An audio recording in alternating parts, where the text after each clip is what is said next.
A on zapytał się mnie, co twoja rodzina robiła w czasie II wojny światowej. Więc ja odpowiedziałem, że dziadek był więźniem obozu Birkenau, a więc niemieckiego obozu koncentracyjnego. On zapytał mnie, czy ja jestem Żydem. Odpowiedziałem, że nie, że jestem Polakiem. On mówi, przecież tylko Żydzi byli w obozach. Ja mówię, że nie, Polacy też. Wyście też mordowali Polaków.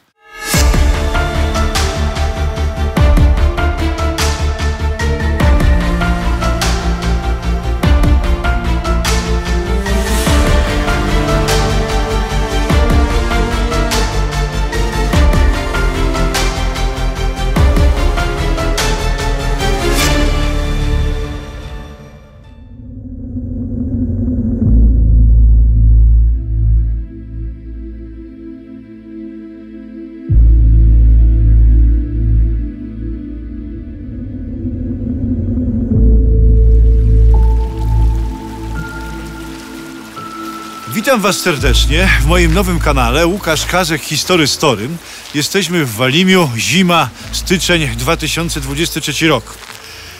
Wiecie dobrze, że to jest moja rodzinna miejscowość i wiecie też dobrze, że mam i miałem sporo kontaktów z jej byłymi niemieckimi mieszkańcami. Chciałbym Wam dzisiaj opowiedzieć o kilku przypadkach, kiedy spotkałem byłych niemieckich mieszkańców albo ich rodziny. I oni od ukończenia II wojny światowej, przecież minęło 80 lat, i oni mimo tego wciąż w głowach myślą o narodowym socjalizmie. Wciąż w ich głowach szumi propaganda narodowego socjalizmu i wciąż niektórzy kochają Adolfa Hitlera. I o tym dzisiaj odcinek.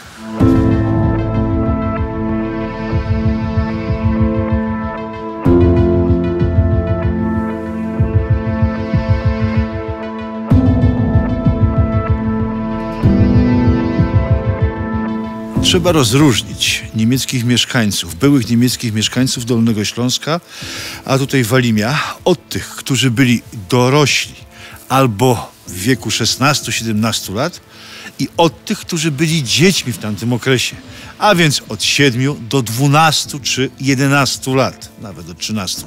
Oni nie byli jeszcze nasączeni tym jadem narodowo-socjalistycznym, bo ci starsi tak. Więc jak spotykałem tych, którzy w 1945 roku, w 1944 roku mieli 15, 16, 17 bądź 18 lat, to rzeczywiście rzadko, ale były przypadki takie, że nie potrafili pogodzić się z tym, na przykład, że stracili tę ziemię.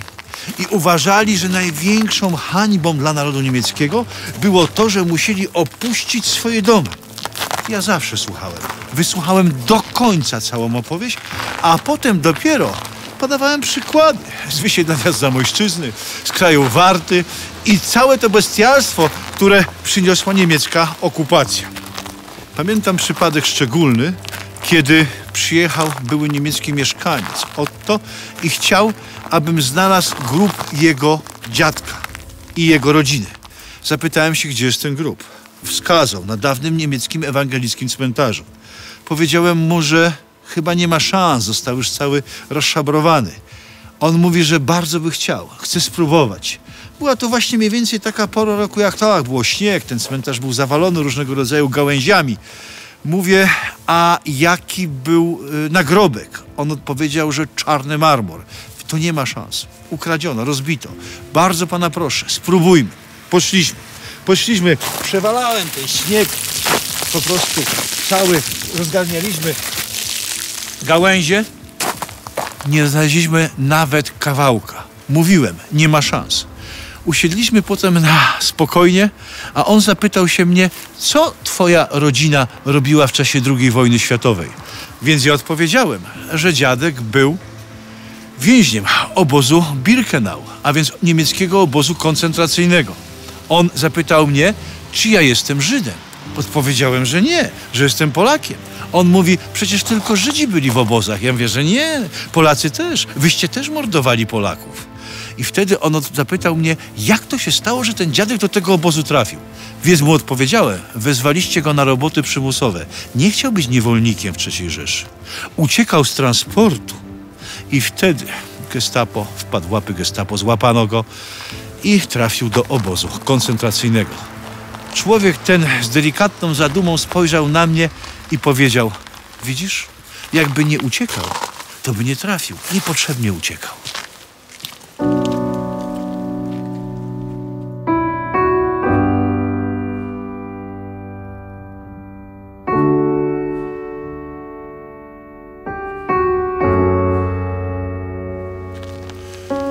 Wiecie, że kiedy odnajdywało się jakieś rzeczy, które Niemcy schowali, bo wierzyli, że wrócą, to ja odszukiwałem potomków i starałem się nawiązać jakieś relacje. Kiedyś oddałem kwit ze sklepu malarskiego jednemu z wnuków, którego dziadek ten sklep prowadził. W zamian oczekiwałem wspomnień, oczekiwałem zdjęć i unikalnych różnych opowieści, które zbierałem i które tworzyły mi obraz tego, czego nie znałem właśnie o Dolnym Śląsku i o Górach Sowich.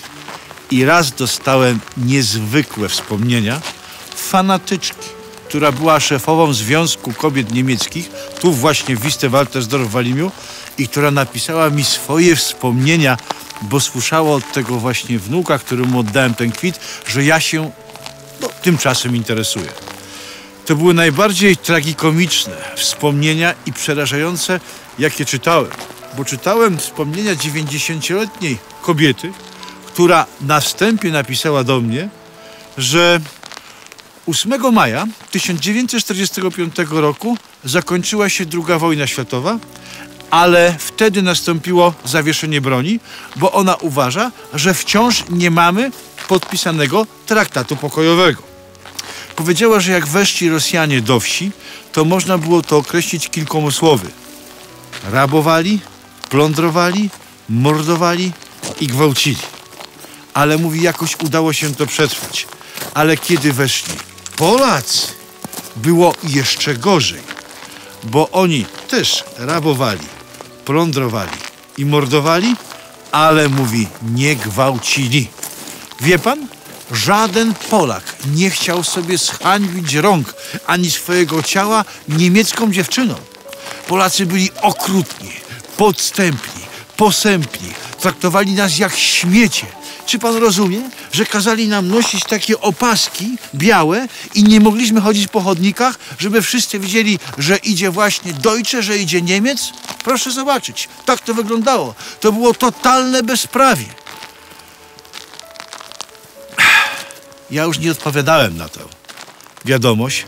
Po prostu wziąłem te wspomnienia, zwinęłem i tylko z żalem pomyślałem sobie, że 90-letni człowiek, który przecież poznał smak wojny i wiedział, co się działo, a po wojnie na pewno dotarło do niego, co Niemcy jako okupant przyniosły, szczególnie Polsce, która poniosła jak najwięcej strat z okresu II wojny światowej. Jeżeli ona wciąż tego nie rozumiała, to ja nie będę chciał jej poznać. I nawet gdyby kiedykolwiek przyszła informacja, że ona chciała przyjechać tutaj, aby coś zobaczyć swojego, to ja na pewno nigdy nie byłbym jej przewodnikiem ani powiernikiem. Z takimi ludźmi ja nie rozmawiam. Gardzę.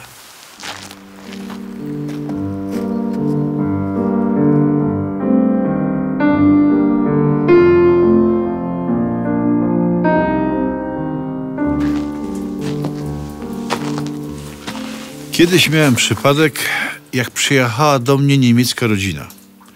Ta niemiecka rodzina to była rodzina trzypokoleniowa. Był dziadek, była jego córka, czyli tak jak moja matka, i wnuczek, tak jak ja. Oni mieli do mnie jedną wielką prośbę, szczególnie ten dziadek, który pamiętał czas wojny i czas Hitlera tutaj w Górach Sowich. Miał takie malutkie zdjęcie, a na tym zdjęciu był on, ale jako chłopiec ze swoimi rodzicami. Więc przywiózł swoją córkę i swojego wnuczka i chciał w tym samym miejscu zrobić zdjęcie właśnie z wnuczkiem swoim i z córką, tak jak on miał kiedyś ze swoimi rodzicami w latach 30. XX wieku. Ale nie był 70 lat. Wszystko się zmieniło. Nie potrafił znaleźć lokalizacji. Jego dom się zmienił. Nie było już tych drzew. Więc przyprowadzono go do mnie i poprosił o pomoc. I ja mu pomogłem. Na tym zdjęciu pod lupą zobaczyłem właśnie ten budynek w oddali i małe okienka. I wiedziałem, że to zdjęcie wykonane było zaraz po lewej stronie, gdzie jest obecny garaż, bo z tyłu było widać jeszcze szklarnię. I to zdjęcie było na rogu tej szklarni. Na rogach szklarni albo budynków, stodół, oni zawsze, jak byli stąd wysiedlani, zakopywali kanki z precozjami, ze swoimi kosztownościami. Być może chodziło o to, ale skoro oni nie mówili, ja nie pytałem. Liczyłem na wspomnienia i inne unikalne zdjęcia. Ruszyliśmy trasą na Walim.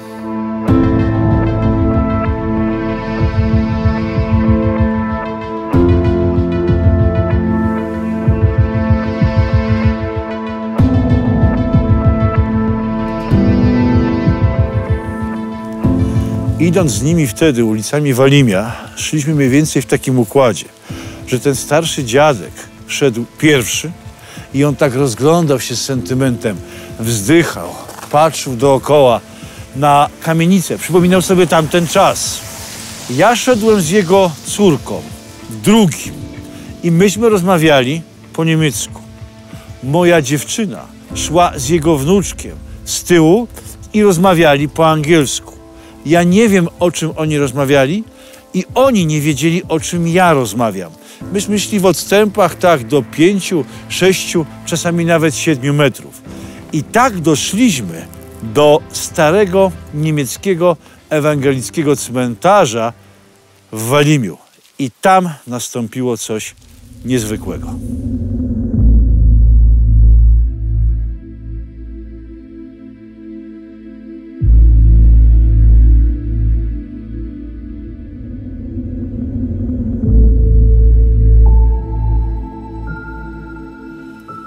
Doszliśmy na stary ewangelicki cmentarz.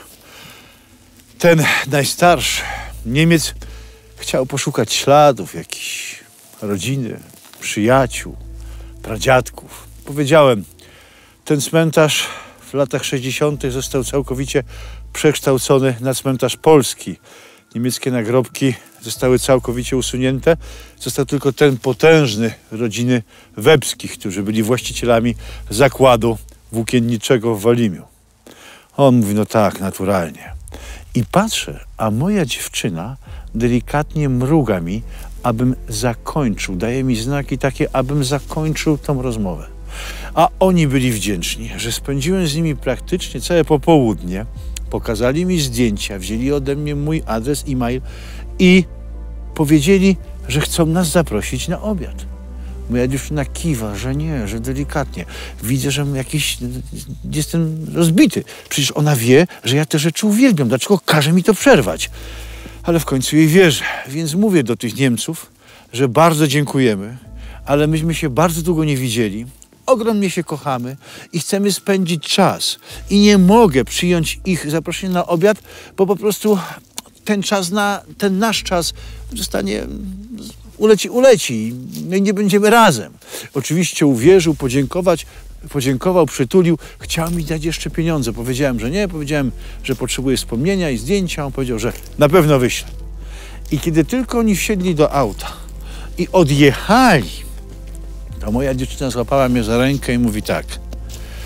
Słuchaj, mam ci coś do przekazania. Od kogo? Od tego młodego chłopaka, z którym ja szłam.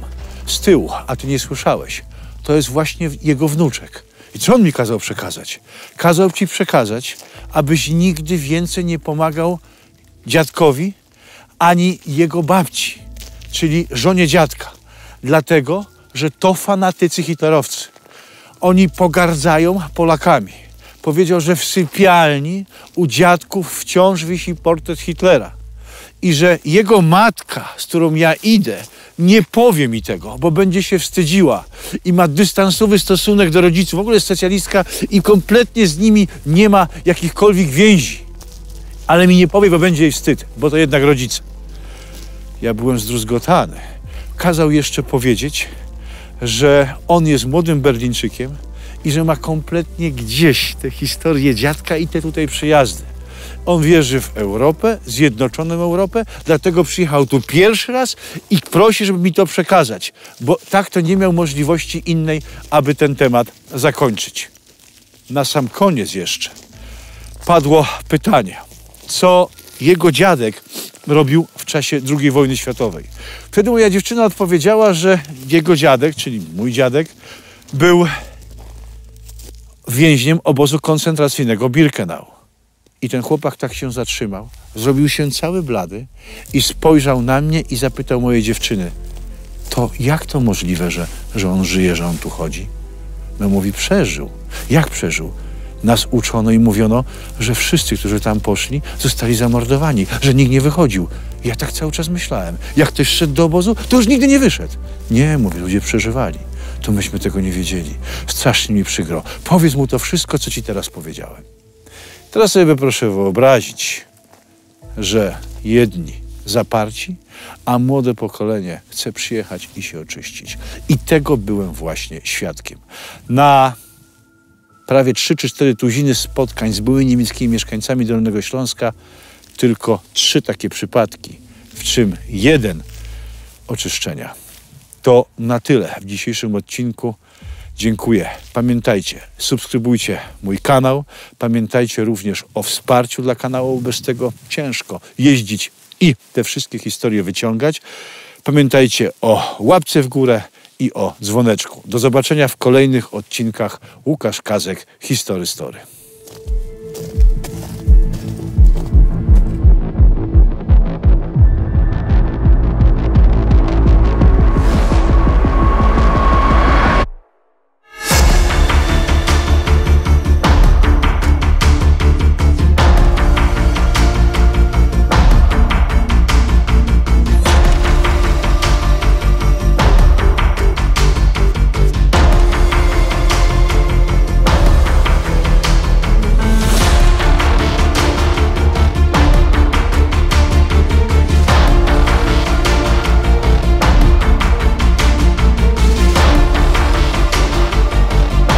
Mój kanał znajdziecie pod adresem historystory.pl.